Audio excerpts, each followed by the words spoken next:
Normally, two gears have to have coplanar faces, which means their faces have to be on the same plane, and they have to rotate on axes that are parallel to one another.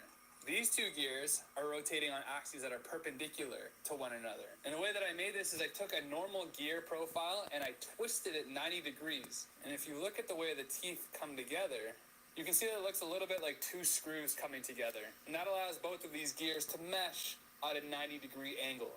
This is super cool, but if you're wondering what the use is for this, I'm working on a project where I have two shafts coming in at perpendicular angles, and they need to spin together. So this is one of the techniques that I'm exploring to see if I can get that to work. If you want to 3D print this yourself, the download is available for free on my website, jbbcreative.com.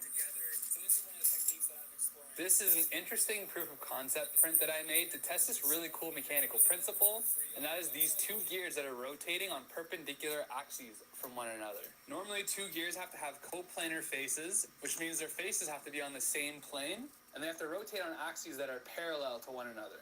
These two gears are rotating on axes that are perpendicular to one another. And the way that I made this is I took a normal gear profile and I twisted it 90 degrees. And if you look at the way the teeth come together, you can see that it looks a little bit like two screws coming together. And that allows both of these gears to mesh at a 90-degree angle.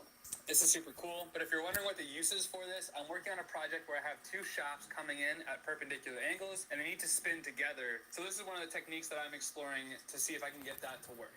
If you want to 3D print this yourself, the download is available for free on my website, jbbcreative.com. Cool. This is an interesting proof of concept print that I made to test this really cool mechanical principle, and that is these two gears that are rotating on perpendicular axes from one another. Normally, two gears have to have coplanar faces, which means their faces have to be on the same plane, and they have to rotate on axes that are parallel to one another. These two gears are rotating on axes that are perpendicular. Again. And the way that I made this is I took a normal gear profile and I twisted it 90 degrees. Fuck's sake. If you look at the way the teeth come together, you can see that it's a little bit like two screws coming together. And that allows both of these gears to mesh on a 90-degree angle. This is super cool, but if you're wondering what the use is for this, I'm working on a project where I have two shafts coming in at perpendicular angles, and they need to spin together. So this is one of the techniques that I'm exploring to see if I can get that to work. If you want to 3D print this yourself, the download is available for free on my website, jbbcreative.com. This is an interesting proof of concept print that I made to test this really cool That's working now. principle, and that is these two gears that are rotating on perpendicular axes from one another. Normally, two gears have to have coplanar faces, which means their faces have to be on the same plane, and they have to rotate on axes that are parallel to one another. These two gears are rotating on axes that are perpendicular to one another. And the way that I made this is I took a normal gear profile and I twisted it 90 degrees. And if you look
Test our trading bot for 30 days, and if you're not satisfied with the growth, you get a full refund, no question.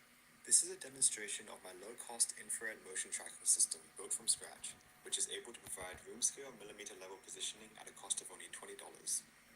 The system uses 4 custom-built cameras around the room, each one only costing $5, to reliably track multiple infrared markers from all angles.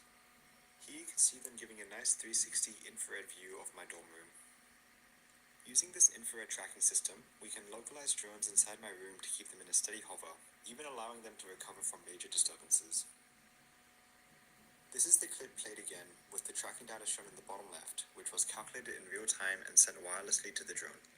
The drone's PID controller could probably do with some tuning, but as you can see, the localization is very accurate. Before we can start triangulating markers, we first need to know the positions of all of the cameras, which my system is able to calculate automatically. I'll explain this process in detail during the technical deep dive, so stick around for that.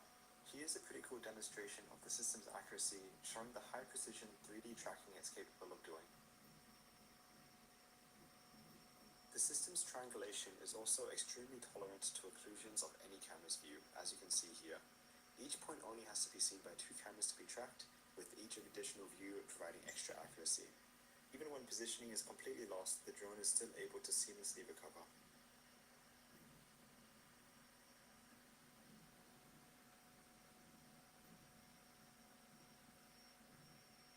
The motion tracking system is capable of tracking multiple points at the same time. Here you can see 2 drones being localized, each one having 3 infrared markers. Looking at the raw camera view, you can begin to understand how hard it is to triangulate the markers. The motion tracking system is capable of tracking. Here you can see 2 drones being localized, each one having 3 infrared markers. Looking at the raw camera view, you can begin to understand how hard it is to triangulate these 6 points when they are so close to one another. Now we're going to go into a bit of a deep dive into the technical parts of this project. Here is an overall architectural diagram of the system. There are quite a few interconnected pieces, so it's honestly pretty amazing that it works at all. From a high level, the computer calculates the drone's position and transmits it to a microcontroller on the drone, which then corrects its angle accordingly. So we'll start first with the drones, which I think are pretty cool. They are super small and durable and use easily swappable 18350 batteries, which give it just under 10 minutes of flight time. They consist of an ESP32, which receives the data and runs a PID loop to try and maintain the drone's positions.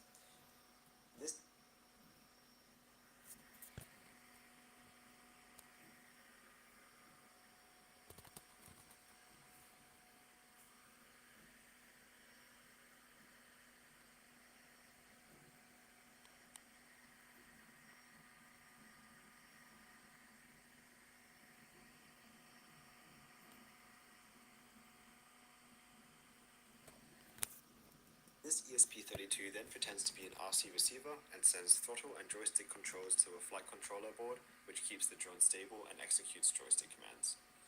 Unfortunately, the only way to get the signal from the ESP32 to the flight controller is through this tiny pin, and since all of this is being done out of my university 32 to the flight controller is through this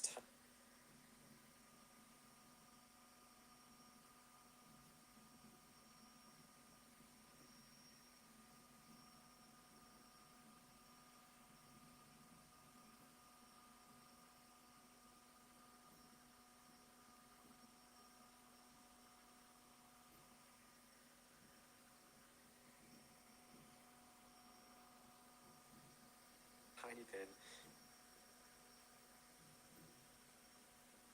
And since all of this is being done out of my university dorm, I didn't really have the right tools for the job, but it works well. All of this is signal from the drone stable and executes joystick commands. Unfortunately, the only way to get the signal from the ESP32 to the flight controller is through this tiny pin, and since all of this is being done out of my university dorm, I didn't really have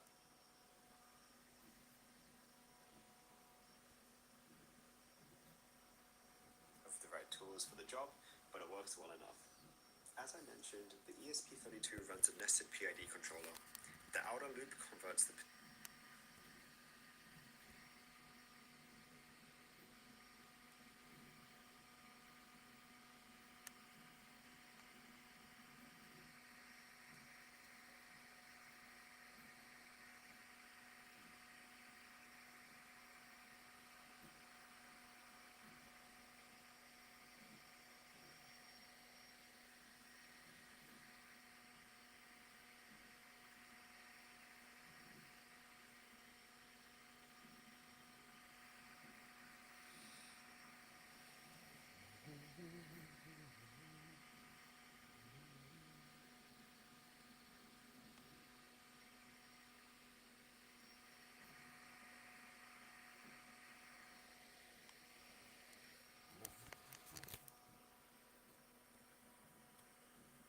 position error to a velocity set point, and the inner loop converts the velocity error to an acceleration set point, which is essentially a joystick command.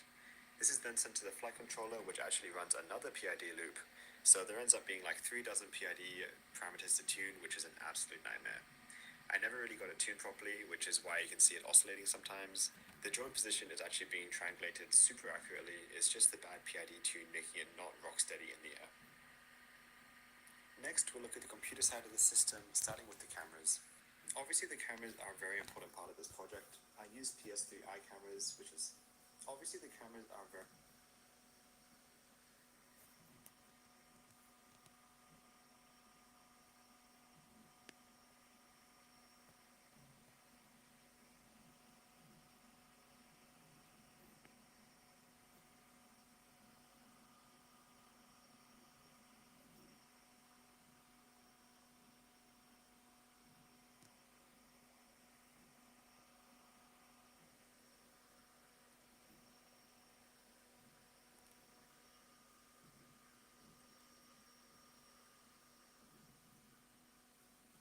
Next, we'll look at the computer side of the system, starting with the cameras. Obviously, the cameras are a very important part of this project. I use PS3i cameras, which can be bought online for literally just $1 and have frame rates of up to 150 frames per second, which is pretty incredible for the price. You can convert them into infrared cameras by taking out Obviously, the cameras are a very important part of this project. I use PS3i cameras, which can be bought online for literally just $1 and have frame rates of up to 150 frames per second, which is pretty incredible for the price. You can convert them into infrared cameras by taking out the IR cut filter and replacing them with an IR filter. Proper infrared filters aren't cheap, so I just use a piece of floppy disk. This one I used to have Doom 2 on it, but now it's going to be an infrared filter for me. And as you can see, we get less than 3. Anyway, I also took out the cameras from its original shell and enclosed it in a 3D printed swivel mount and put an infrared floodlight on it, so it can be used with virtual reflective markers. So next we'll talk about the path of the camera, and as you can see, used to have infrared filters aren't cheap. Taking out the art, which is online for literally just $1 and have frame rates of up to 150 frames per second, which is pretty incredible for the price. You can convert them into infrared cameras by taking out the IR cut filter and replacing them with an IR filter. Proper infrared filters aren't cheap, so I just used a piece of cut up floppy disk. This one apparently used to have Doom 2 on it, but now it's going to be an infrared filter for me. And as you can see, it lets infrared light through. Anyway, I also took out the cameras from its original shell and enclosed it in a 3D printed swivel mount and put an infrared floodlight on it so it can be used with retroreflective markers. So next we'll talk about the Python backend, which has quite a lot to do. Firstly, we have to locate the infrared markers from the video. Then we calculate the camera's positions in space.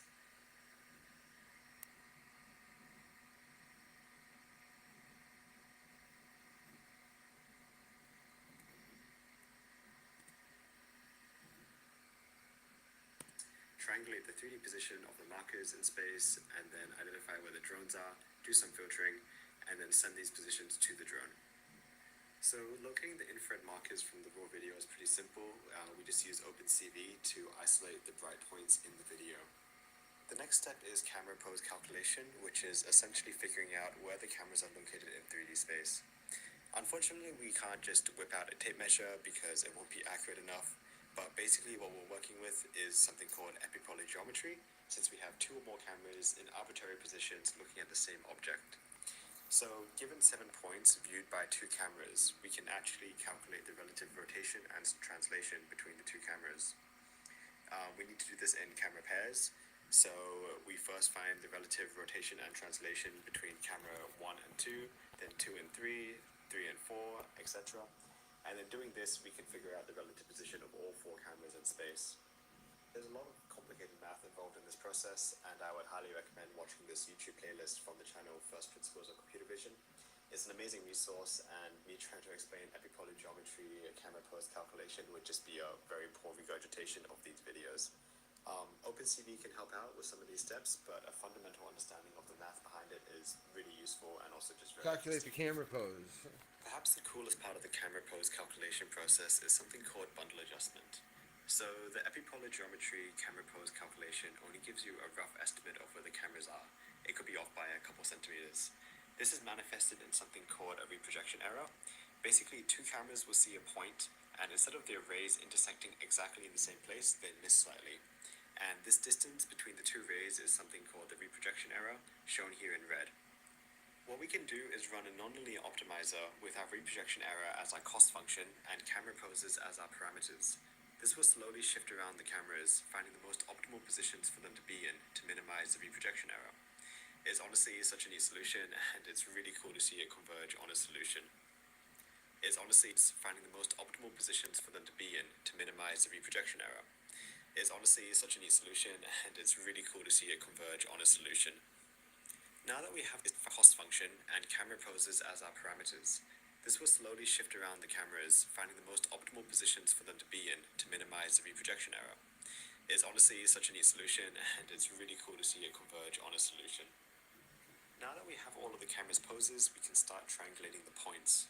Finding the location of one point is easy. We're essentially just projecting the rays out from each camera and finding out where they intersect, and this can be done with something called the direct linear transform method. The hard part is when we have lots of infrared markers in our scene. How can we correlate the dots in camera 1 with the dots in camera 2? To solve this problem, we exploit something called epipolar lines. Essentially, if we see a point in camera 1, we know that its corresponding point on camera 2 has to be somewhere along this green line. This is because the point in camera 1 has no depth information. The marker could be here, here, or here.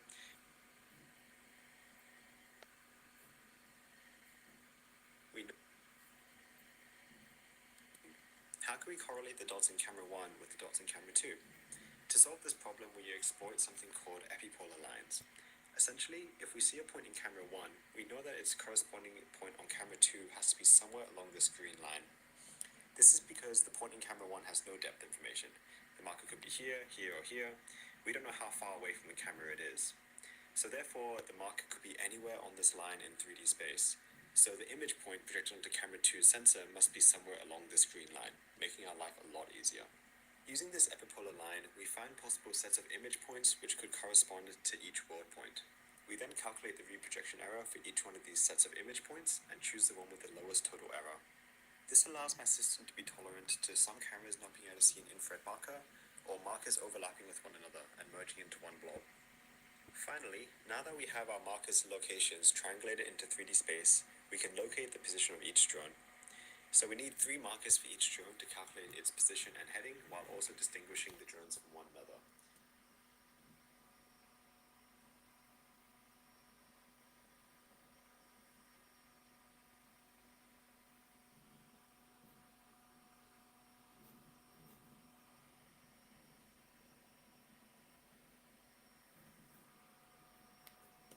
Take for example this drone. It has 3 markers in this triangle pattern, so we can simply scan through our node points to find this triangle. When we find multiple matches, we can then use the one closest to the current location predicted by our common filter. These drone positions can then be sent to each respective drone wirelessly. The Python backend sends the data to an ESP32 blue tagged to our wall via a serial connection, and then the ESP32 then sends the data to the drones via the ESP-LAN protocol. To control the whole system, I've got a web interface in React which communicates to the Python backend via socket.io. The left pane of the front end allows you to tweak the camera exposure and gain settings, start triangulation, and enable drone tracking. In this case, the drone can be seen by 2 cameras, which the backend detects, so the front end displays the drone's position and heading on the map as a green color. On the right here, you can put in subpoints for the drones, onboard the sample, and change a bunch of parameters on the fly. This is especially useful for the nested PID loops running on the drones, which are an absolute pain in the tune. The PID tune right now is honestly pretty big, as I'm sure you can tell when I was pushing the drones around, but it took a couple of days of tuning to get to this point, and I really can't be bothered to do more. In the middle, we have the motion planning section, which allows you to set the max velocity, acceleration, and jerk for each axis. You can then put in some waypoints in preview, and the motion planner will generate a flight path satisfying those constraints. You can see here that if we relax the max jerk, the flight path looks different. This bottom pane is the real fun part of the front end. It shows you the camera's constraint PID loops, and the backend detects will drone the front, which communicate now projection, and it can sense these drone positions can then be sent to each respective drone wirelessly. The path on multiple matches, we can then use the one closest to the current location predicted by our Kalman filter. These can then you can simply scan through our world point example to calculate its position and heading, while also distinguishing the drones from one another. Take each drone to calculate its position and heading while also distinguishing the drones from one another. Take for example this drone. It has 3 markers in this triangle pattern, so we can simply scan through our load points to find this triangle. If we find multiple matches, we can then use the one closest to the current location predicted by our Kalman filter. These drone positions can then be sent to each respective drone wirelessly. The Python backend sends the data to an ESP32 blue tacked to my wall via serial connection, and then the ESP32 then sends the data to the drones via the ESP-NOW protocol. To control the whole system, I built a web interface in React which communicates to the Python backend via socket.io. The left pane of the front end allows you to tweak the camera exposure and gain settings, start triangulation, and enable drone tracking. In this case, the drone can be seen by 2 cameras, which the backend detects, so the front end displays the drone's position and heading on the map as a green cone. On the right here, we can input the set points for the drones, arm or disarm them, and change a bunch of parameters on the fly. This is especially useful for the nested PID loops running on the drones, which are an absolute pain to tune. The PID tune right now is honestly pretty horrific, as I'm sure you could tell when I was pushing the drones around, but it took a couple days of tuning to get to this point, and I really can't be bothered to do more.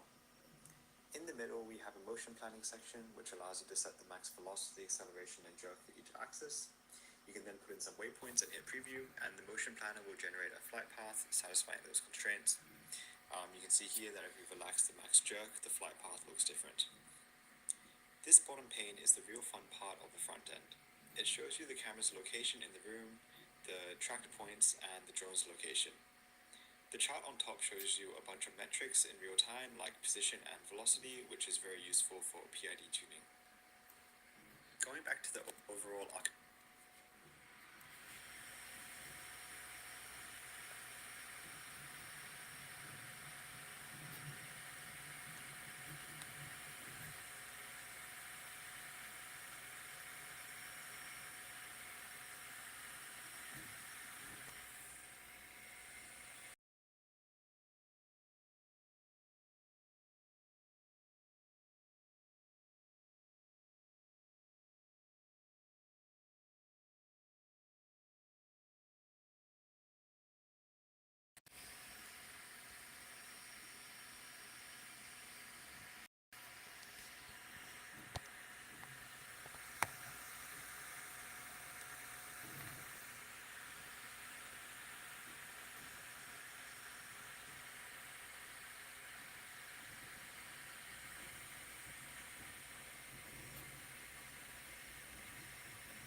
diagram, you can see how many moving parts there are in this project, all communicating to one another with different protocols. It was quite an ambitious goal to create my own motion tracking system and fly autonomous drones all in one summer, while also working full-time as an internet volunteer, but somehow I was able to pull it off. I probably won't do it again though, it was a bit of a pain. All of the code and 3D files for this project are open source on GitHub. The code isn't very clean, but it's definitely a good starting point if you want to do something similar. I would also like to give a big thanks to Queen's College at Cambridge who helped fund this project. Before I end off the video, here's a short compilation of all the crashes I've had in the last few days while filming.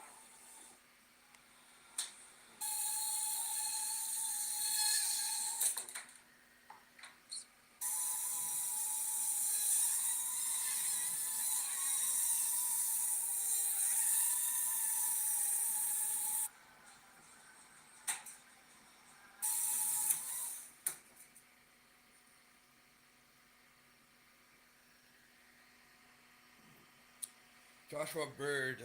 Of course, it's Bird. I mean, people. That's so funny.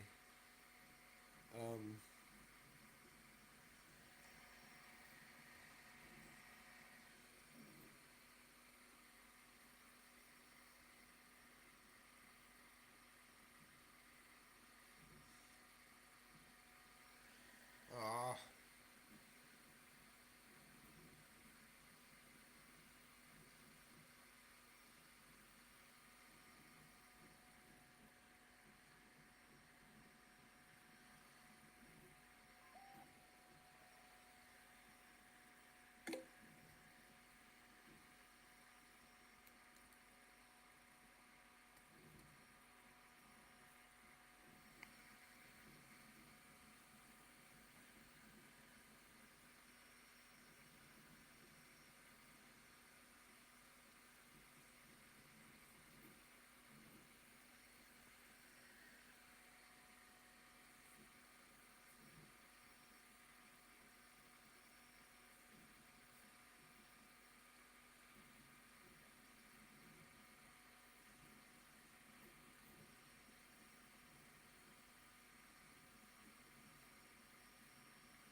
High ticket drop shipping beats low ticket drop shipping every day of the week. And my goal in It allows you to separate the bad guys from the good. It's a big deal. But we have something much bigger. Yeah, you know, this is a very big concern. What are we gonna do about this without having Your kids swarming and probably have swarming? one of these, right? Not quite. Hell of a You don't even want to see this. I already know this video, okay, very well. We need to make defenses. People need to. It has to be distributed. It has to be distributed. The only way that you can defend against that kind of shit is to have it distributed. People need to be printing this shit at home. It's just like having guns. Second Amendment rights in the United States to defend yourself against your enemies. We have to look. This is the shit we're gonna have to defend against. Face it. pilot? No. That skill is all AI.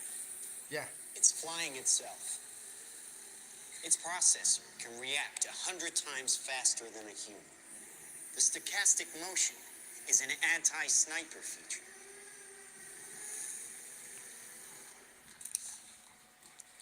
Just like any mobile device these days, it has cameras and sensors, and just like your phones and social media apps, it does facial recognition. Inside here is 3 grams of shaped explosive. This is how it works.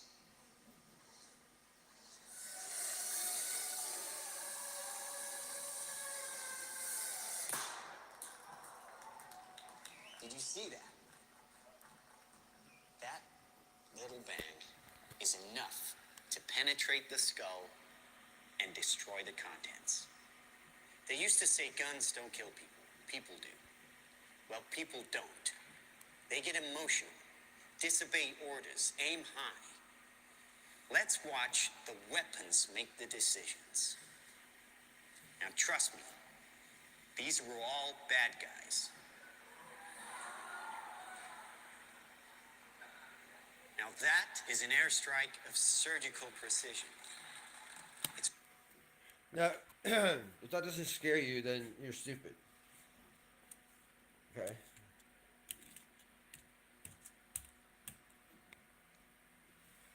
You need to have defenses.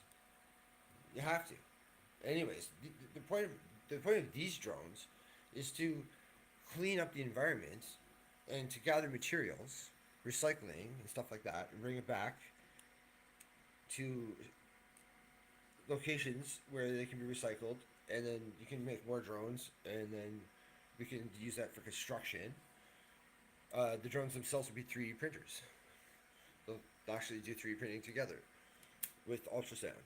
And it's like, instead of weapons. Instead of fucking weapons. Because this is the bullshit that we're going to have to deal with instead. Right? If this is what we're on track for instead.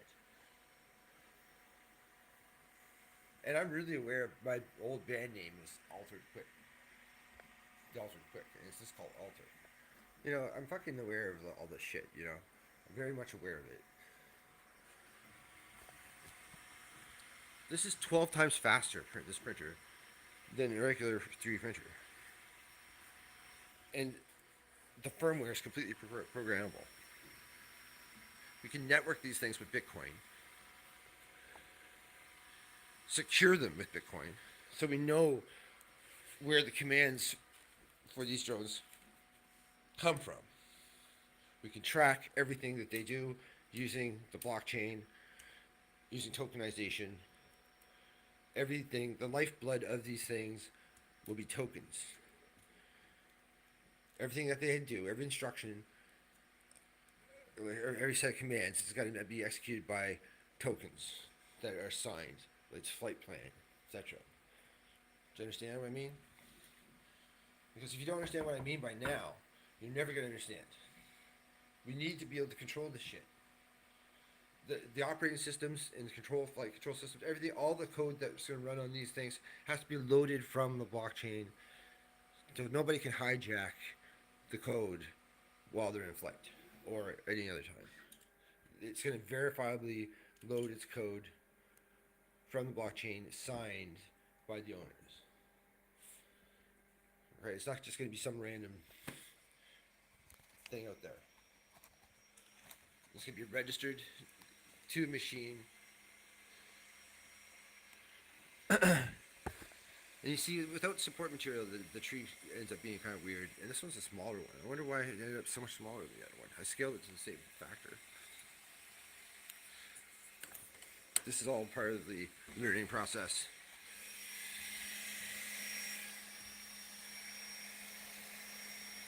That took exactly an hour.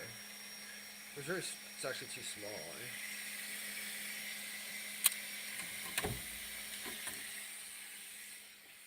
So I know without the support material, I'll end up doing that.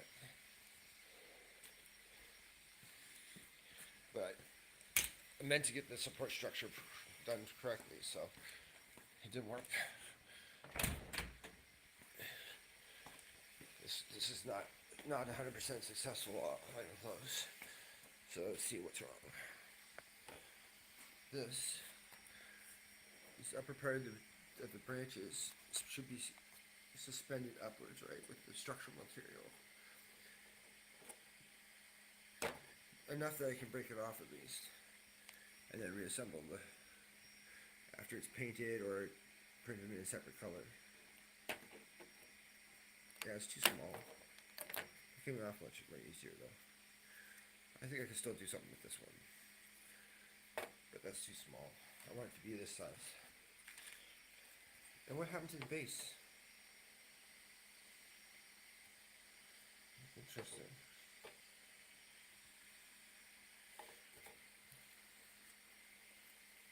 Yeah, okay. Still a lot of work to do to get this right.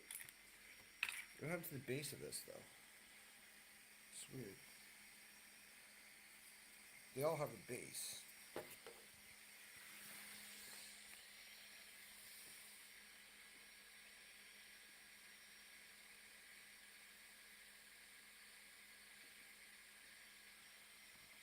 Like this one. Okay.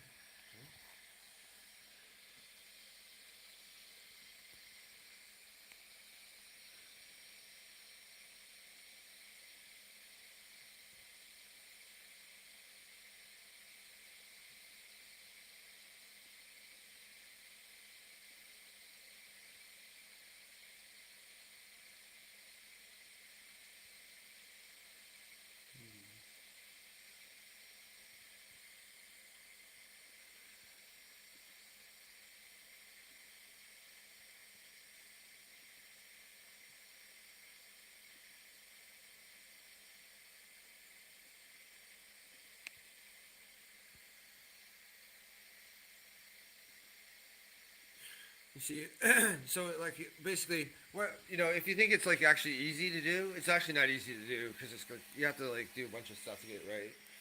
It takes a while, and that's why you have to charge enough for it, to be worth it. I wonder what happened to the base. Go back to workbench. Preview this one.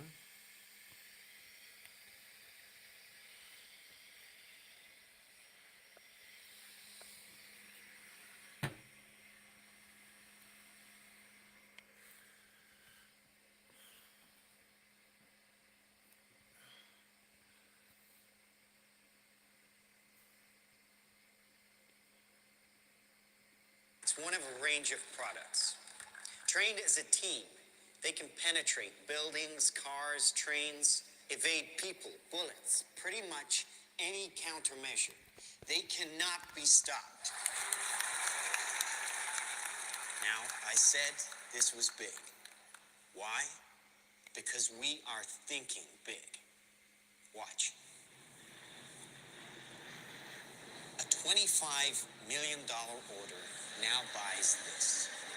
Enough to kill half a city. The bad half.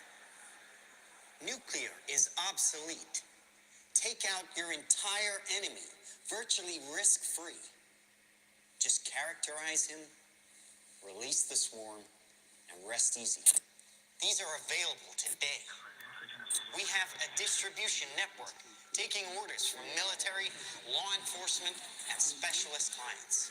The nation is still recovering from yesterday's incident, which officials are describing as some kind of automated attack, which killed 11. I want you guys to keep in mind how old this is. This was written 5 years ago, or published 5 years ago. There's 2 million views. And when I saw it, believe me, I was like, what the? Yeah, I know. Okay, this is like Black Mirror. Seriously. U.S. senators at the Capitol building. They flew in from everywhere that attacked just one side of the aisle. It was chaos. People were screaming. You can see high windows, very small, precisely punctured to gain entry to the building. What did you do for the victim? I just did what I could for them. Things weren't even interested in me. They're just buzzing. Government sources admit the intelligence community has no idea who perpetrated the attack. So, I don't want to do the rest of the video right now, but it's like, you know, there's a scene here in school, like where they target all these kids, like based on their their social media profiles, and they just like kill everybody who's like, you know, tweeted a certain thing or something. Like, that's just fucked up, right? But it's like, that's why I believe that everybody is going to have needs the right to be able to defend themselves against shit like that. Because we don't have a choice. We got to realistically create a distributed network that can defend entire cities from shit like that. And if we don't do it, nobody will. Like, I mean, as a people, if we don't do it as a people, then governments will just take control, tyrants will take control, terrorists will take control. And meanwhile, you know, we want to be able to build construction networks and delivery networks. You know, I used to work at Canada Post. I believe I've thought about delivery networks with drones for like a long time now. And it's like, the only thing stopping us from being able to do things like this that would be amazing and benefit society, like gather raw materials with drones and like build cities with 3D printers, like turn these into 3D printers and have like a peaceful society. Like, we could do it if the will was there, you know? Instead, people are gonna like do shit like that. So like, we have to defend ourselves. And we have to be able to tie it to legal stuff, to the blockchain. So the defense systems and the militia for a city, essentially, will need to be registered on the blockchain so that we know where these drones are coming from and who owns them and where they're being printed from. Everything will have to be registered like that, you know, tracked. But we need to do it willingly. And like start like collaborating. And that's what BitDrone.cloud is supposed to be about. BitDrone.cloud is supposed to be about bringing people together on Bitcoin to start printing and making a Bitcoin drone controlled network for the benefit of the environment, for creating that robot built by itself, von Neumann machines, 3D printing. Cities eventually, like literally cities. These are going to have ultrasonic transmitters on them, and they will fly together. They'll be able to levitate materials that they can't actually contact, that they shouldn't be able to touch. Little droplets of like material, like molten neutron and stuff like that. To be able to melt rock, liquefy rock, and then float the droplets into place. So we'll be able to build structures like stone with 3D printing. So we'll be able to like take a drone and use natron, melt stone. Natron is like partly made from baking powder, baking soda. I know that much. So there's some baking soda. So we have to like figure out like, okay, how do I like melt stone and granite and like dissolve it, float it into little droplets, and form it into shapes using drones that are flying together with stabilization that's controlled by ultrasonic transformers. The ultrasonic transformers are gonna like view the understand the acoustic field in real time, reprogram it, and also the IR cameras, like you saw. IR cameras can be used in a room, very inexpensive ones.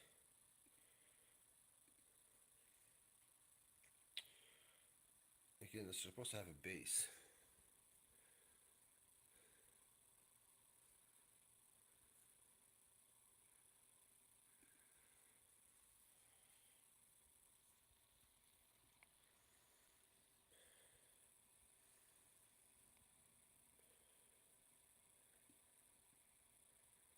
The base is pretty thick. It should be there.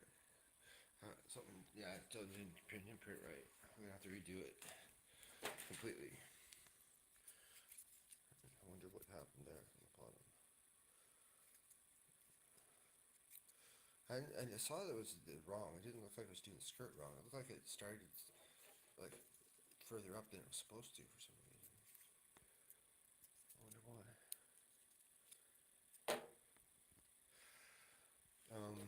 I can get the top branches off like this one as well, and then like I said, they can be painted or printed off again, a second model with the secondary filament, another color filament. If you have a multi-color printer, then you can do multi. And if, yeah, I don't know if you all saw that earlier, but this is something that my daughter printed. She wanted it printed anyway. She selected it. It comes out like articulated, like this, without any like real material, except for a little bit here that you can see. I left a little bit on. That can be easily taken off. And it's like interesting. It's amazing precision. It's so quickly, so done so quickly. But I didn't want to like scare people about this. But I needed people to like realize like how important it is to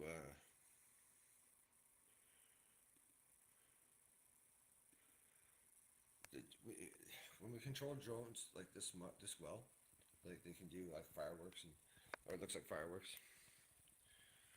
and we have the ability to like target people like this, and I don't even want to play it because it's horrific. Like it's literally the stuff that like have nightmares. You don't want to like. It's a horror film. It's like.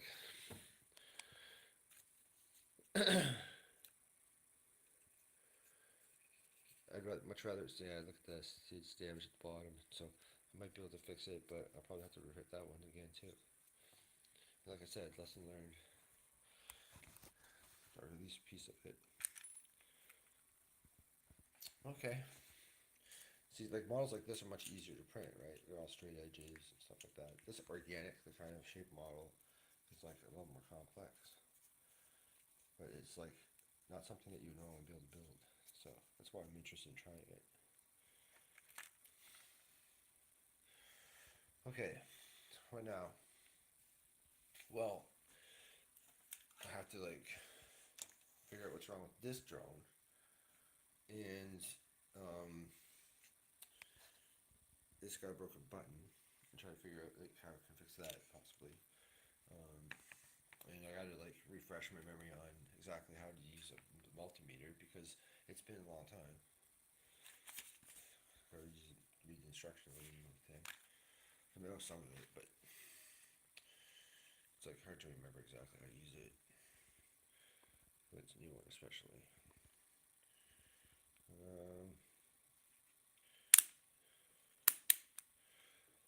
Because like I bought all this equipment and I started like doing all the drones a couple years ago, and I got like a nice multimeter.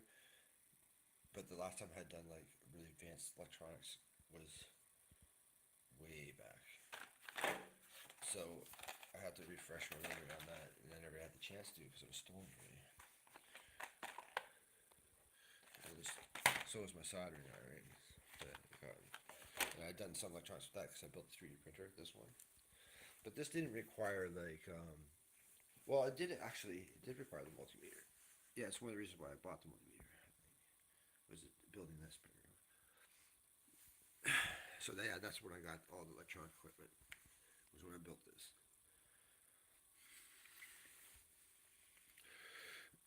This one is not as like powerful or whatever. This is the first printer that I built. We built with my daughter though. It came as complete. It's completely disassembled. It came as a kit, so everything is screwed together. All the parts, like everything was in pieces. So you really learn. It took me like about a week to like actually do the whole thing. I think because I did it over Christmas break. I think like a few years ago with my daughter when she was. But it was that long ago. She was 3. I know she was 3. It's so that long ago.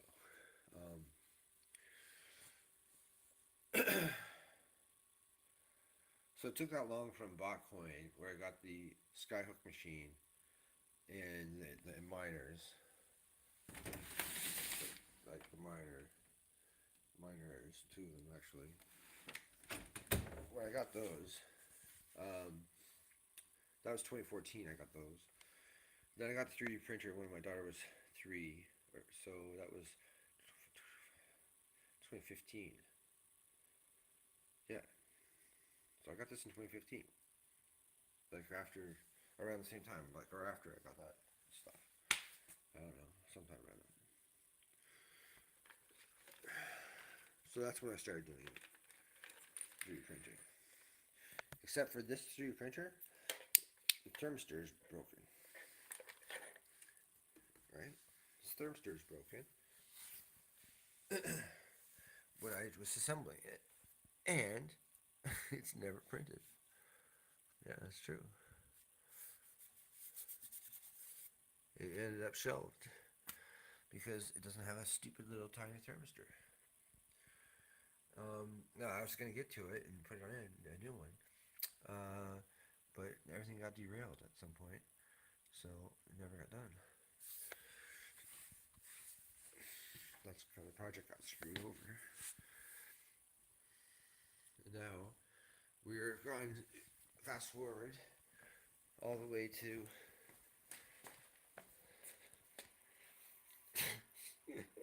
9 years later. 9 years later, we got like this printer's 12 times faster than, well, that one's way slower than even that. This one's probably 24 times faster than that printer. 25 times faster, maybe. The precision of it is incredible. You can print just about any material. I haven't even tweaked, like with this thing, I haven't even tweaked the temperature. Because you're supposed to like mess with the temperature a bit to get the right temperature for like whatever filament you're dealing with. And that's, but in order to get an idea of how it's going to print and stuff, I wanted to like try a baseline it, right? And that's the baseline. The baseline is like this. Let's look at it a bit more light. I don't know if it's easier to see or not. Right there, yeah, like this.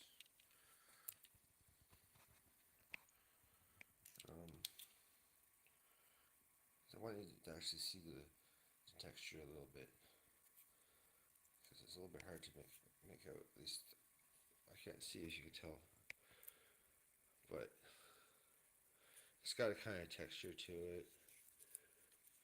It's kind of woody. That's the whole point of it. But it's also would be really easy to paint. It could take paint really well. So, or like, you know, something like gold leaf or something. That would be cool. Maybe I should go to Michael's and get some gold leaf and see if I can do that. Like really. For the, and you can see there's a little bit of like,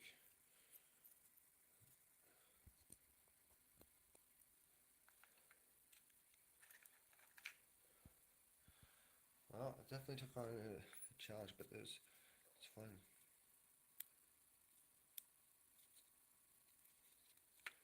See, this has got to be like broken open.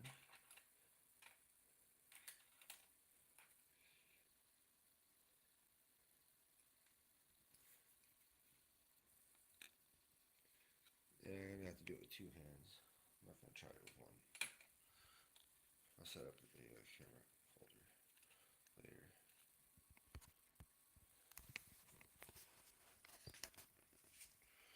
But I mean, honestly, like the branches like look pretty cool. Like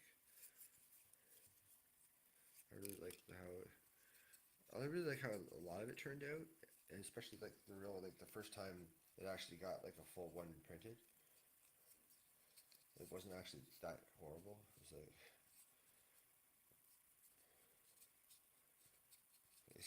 like I said, it's at the default temperature. So I'm gonna figure out like how to improve that before I ship it. You see, for instance, there's like a guide here, and there's more on their website. I'll go through the material guide, filament type.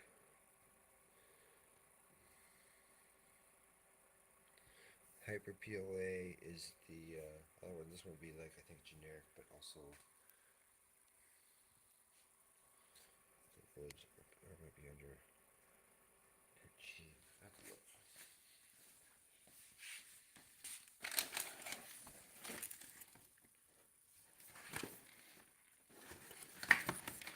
Right.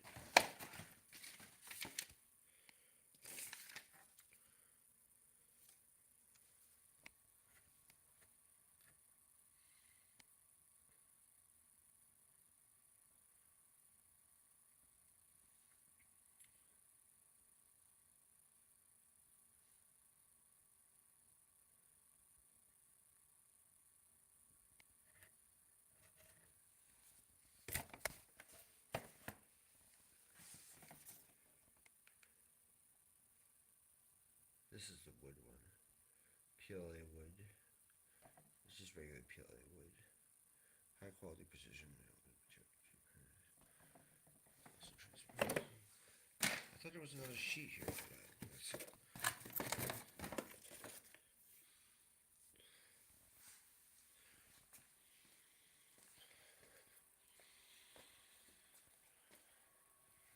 I thought there was another sheet. Might just be under generic PLA. 230 temperature, so I should adjust it to 230. The hot bed's the same. Print speed should be 200 instead of 300. Max volumetric speed should be 18 instead of 23. And the rest is the same. Okay. For unofficial filaments, please select the generic filament parameters. Yeah, okay. So I'd have to do that, right, in order to get a better print. Okay, no problem. So where's the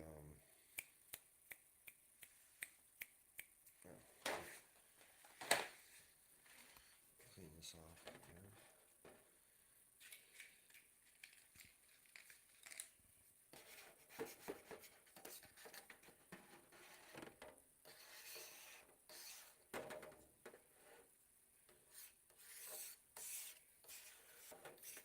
You see, it's like actually pretty minimal waste.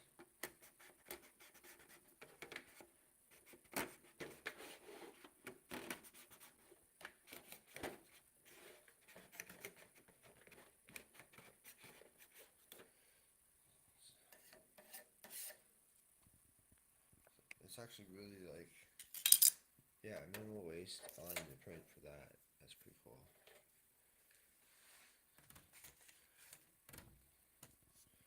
And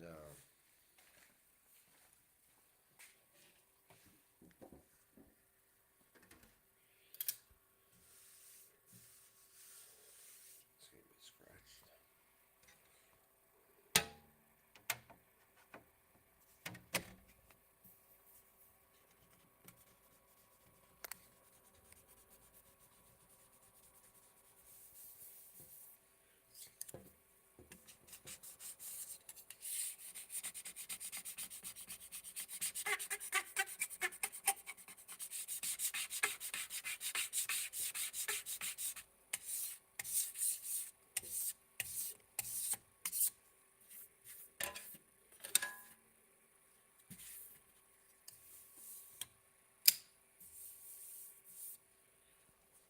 gonna need a layer of glue again, just in case.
There's, I find it interesting that it's hard to find your own like model when you actually upload it. Hold on, I gotta go back to here, print files.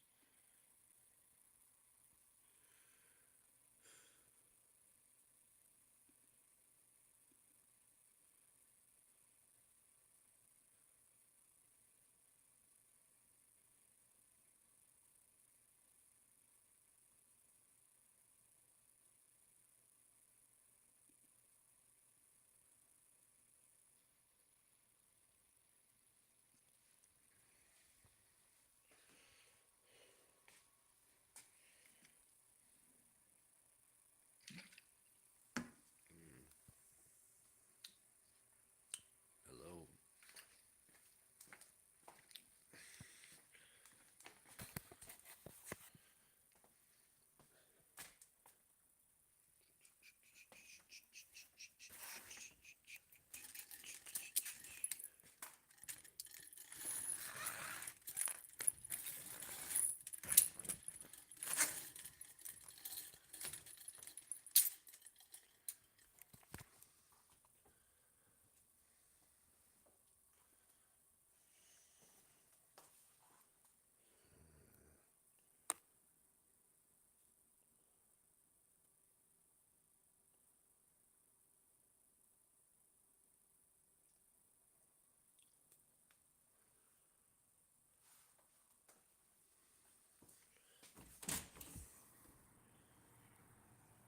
I got this bike yesterday.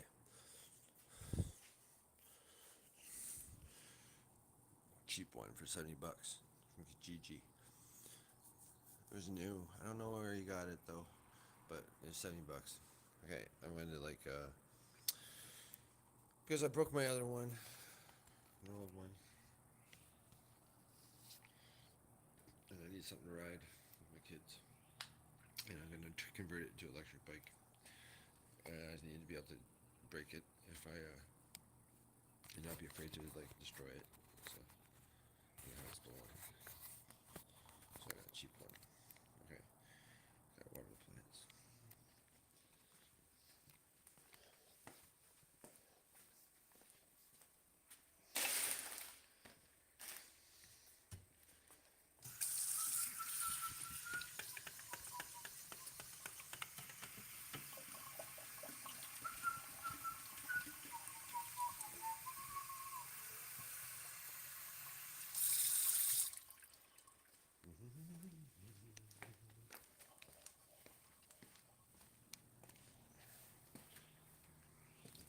Surprised they're still alive.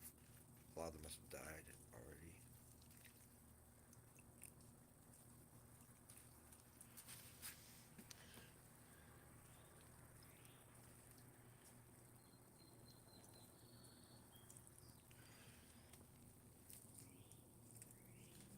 Because it snowed, it got really cold. And I didn't bring them in.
now and reorganize, figure out after like get it mapped to a different like plan.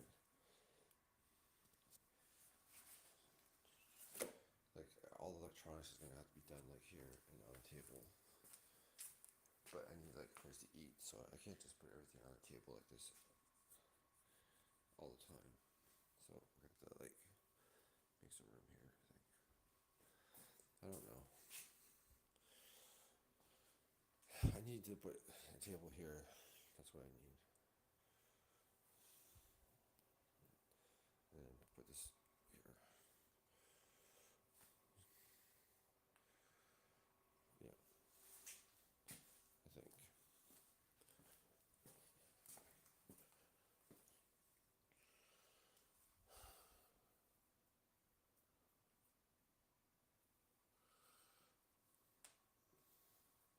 I'm just running out of room.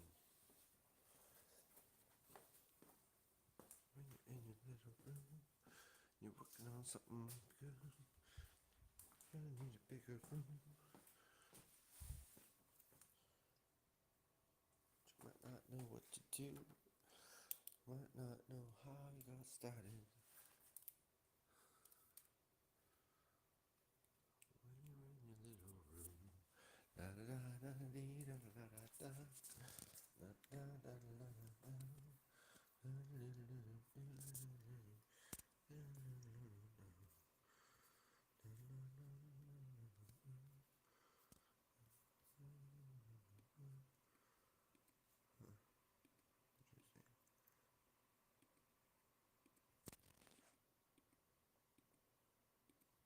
See all the layers.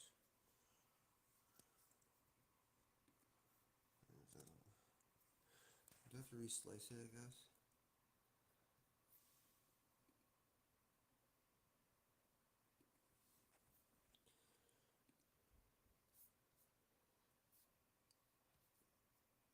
It doesn't really make sense to have to read it.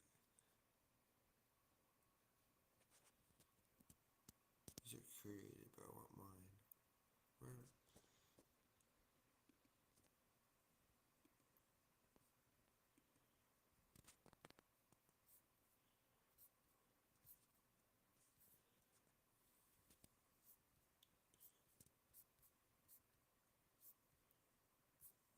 What is it?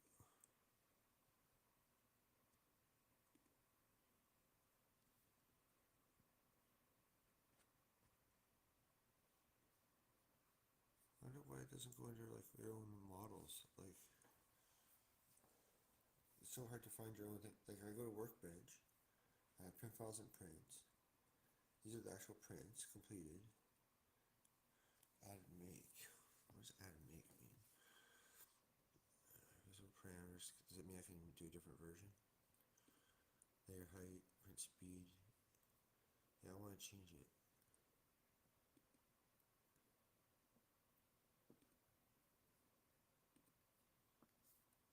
Import. What does that do?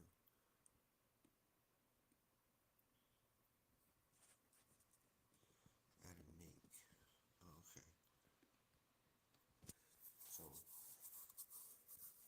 rare quality post to increase your popularity. Yeah, that's if I want to publish a story about it. Or something, I guess. But, well, maybe, but.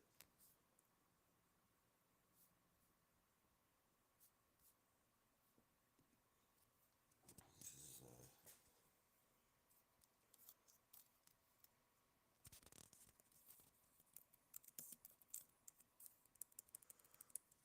if I'm gonna type that out, we're gonna have to, like, hold that whole thing. I just want to get the thing started.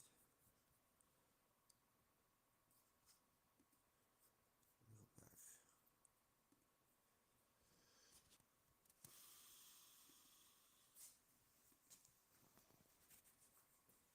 Print again, but I want to change the parameter. All parameters.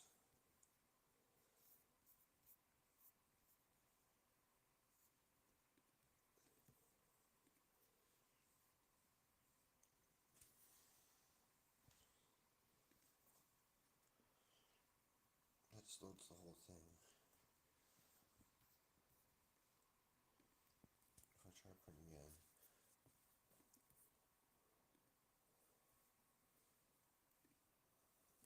That was cancel. No, it starts right away. I want to change the print.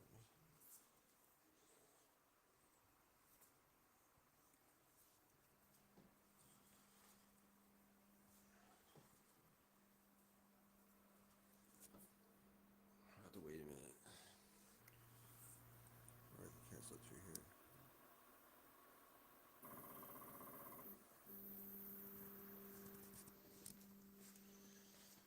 I'll be right back a second.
Okay.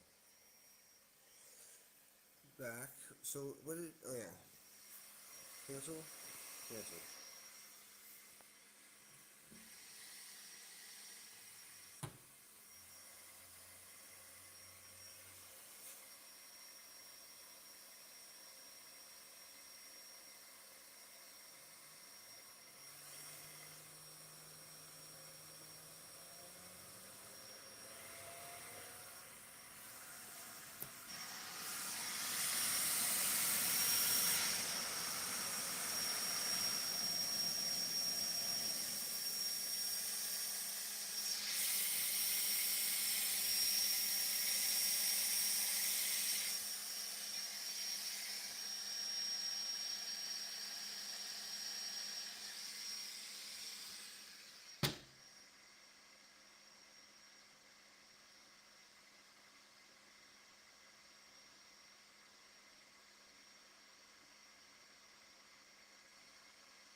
Nozzle temperature. 230.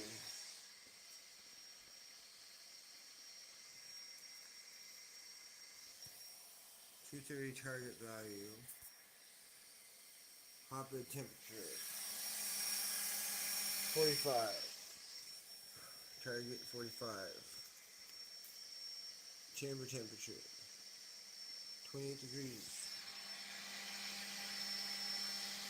Leave that the same.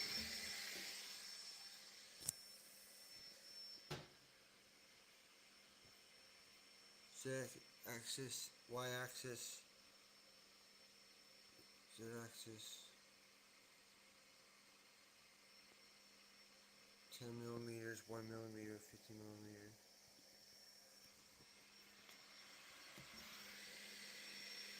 Print speed should be 200.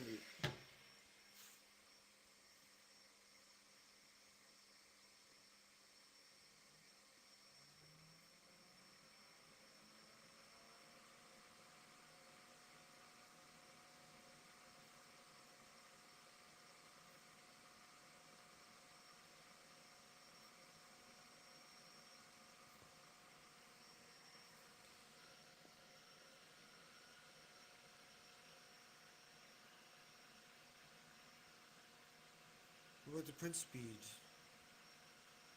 Oh, here it is. Standard speed. Just be standard?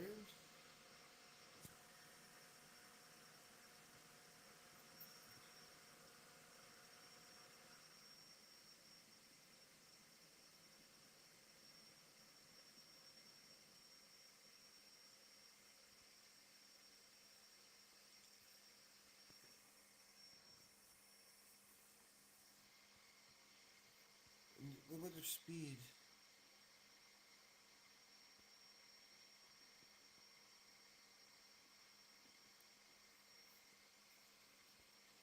Do I have to like reslice it?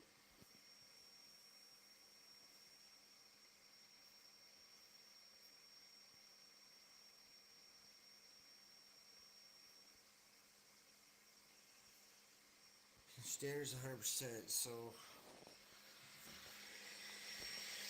it makes sense to be 100%. So high speed,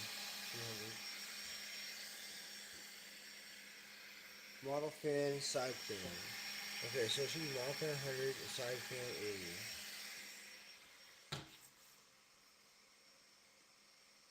Side fan.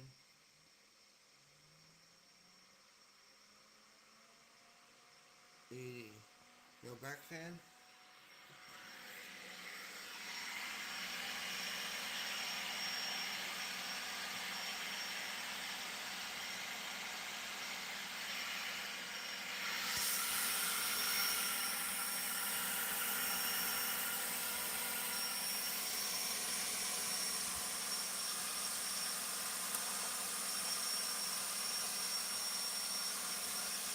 Make sure the bed's all clean, the bottom's all cleaned out.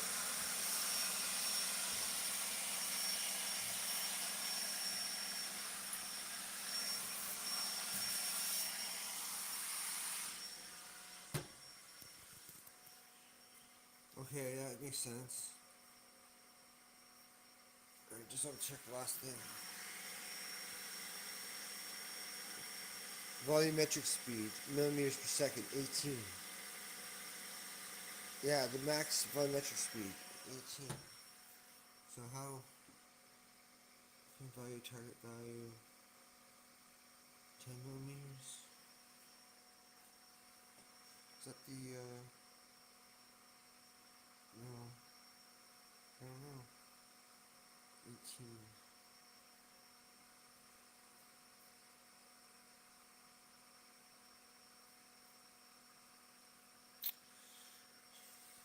I'm not sure I can change that. So what does this do?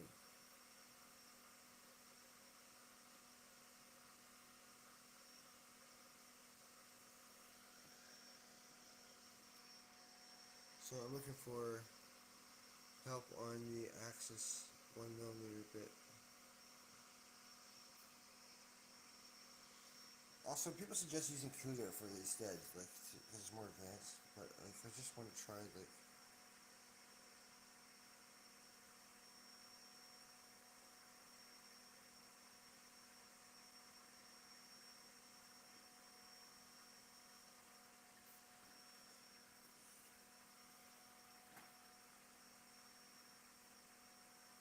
Layer height.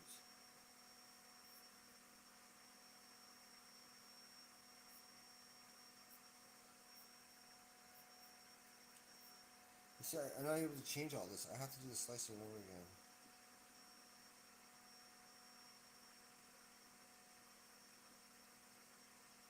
So I can't do the slicing. This would be cool, you know, but I need to do the slicing over. It's not gonna.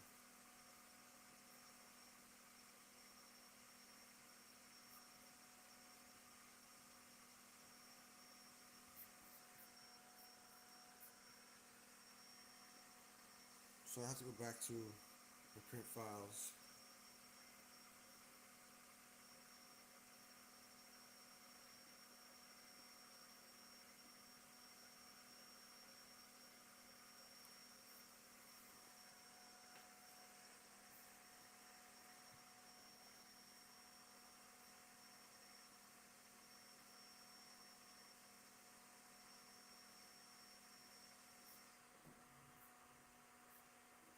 That's not what I want.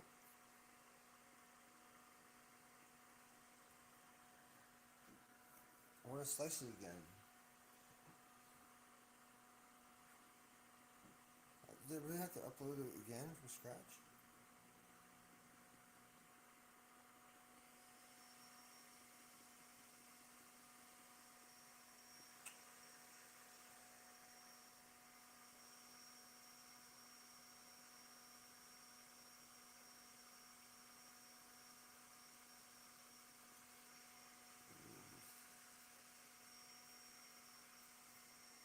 I missed the sunrise. I'm gonna go. I'll take a break. I gotta stop this thing first. I wanted to get it going, but before I went out, but I need to get out for a few minutes.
Hey, I'm gonna take your fob, okay? Because I'm just going outside for a walk. Alright.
This one's hard to figure out.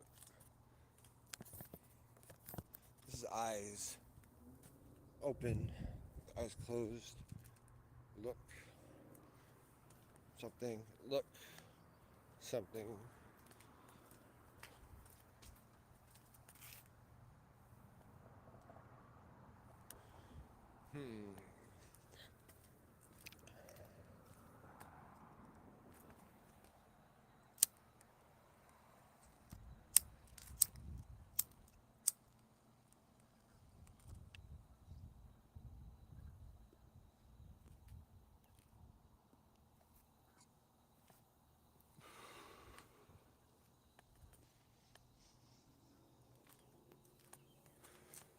Oh, I forgot to turn it this way. Sorry. I like rearrange my hand.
Oh.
It's not good.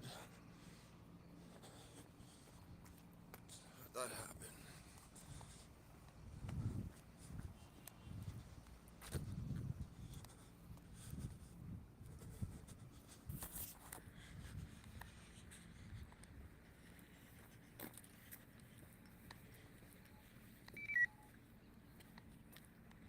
Wait, what time is it?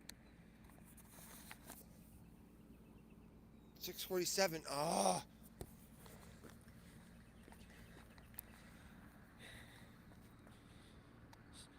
It's too early. I have to wait like...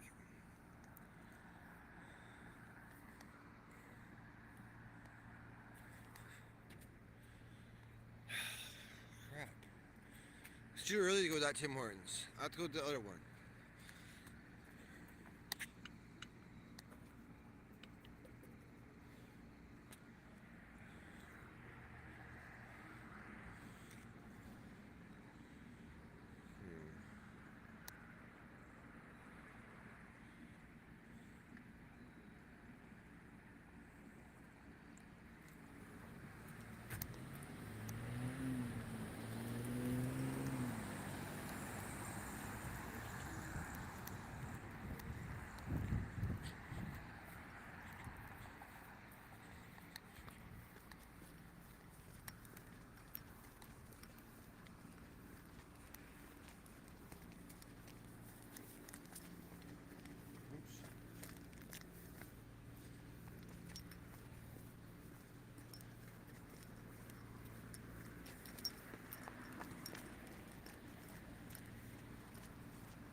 It's the other one's not open. I was gonna go to the hospital. It's not open at 7:30.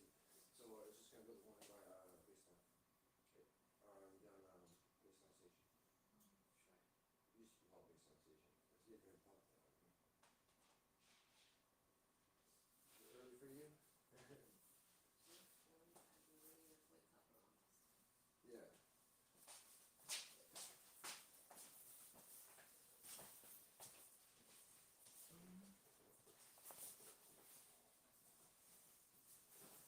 I wake up when the sun rises, so early. But I was up at like 3 o'clock or 2 o'clock in the morning today. Yeah. Yes. You are up. Well, it's because I actually I slept earlier. So when I woke up, I was like totally late.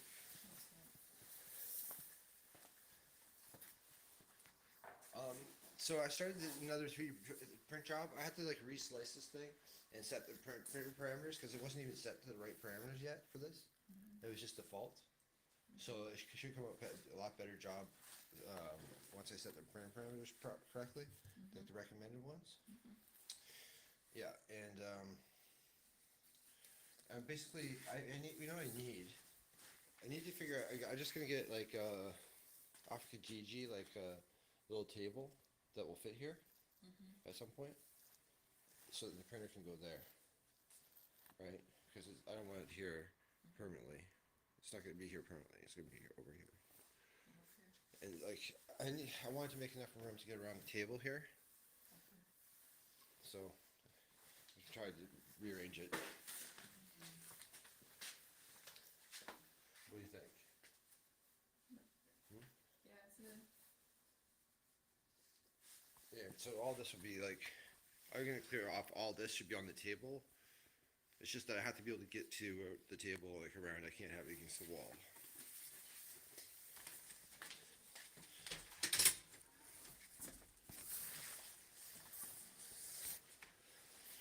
The girls each wanted a mask like this. They want their own. That's good. It's so weird. It's like I did 3D print one, that's the point. Which is one of the reasons why I downloaded one of those skull models in the first place. It's interesting. Just so you know, I'm recording this.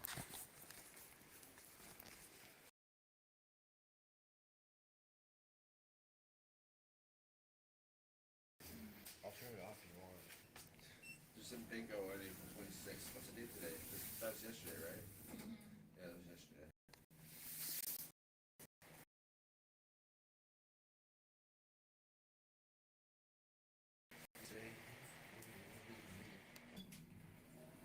Now it looks as if we're here to stay. I believe in yesterday. Suddenly, I'm not half the man I used to be.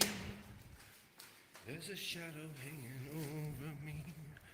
Yesterday came suddenly. Why she had to go, I don't know. She wouldn't say. I said something wrong. Now I long for yesterday. Yesterday, love was such an easy game to play. Now I need a place to hide away. Oh, yesterday came suddenly. What? All right, bye.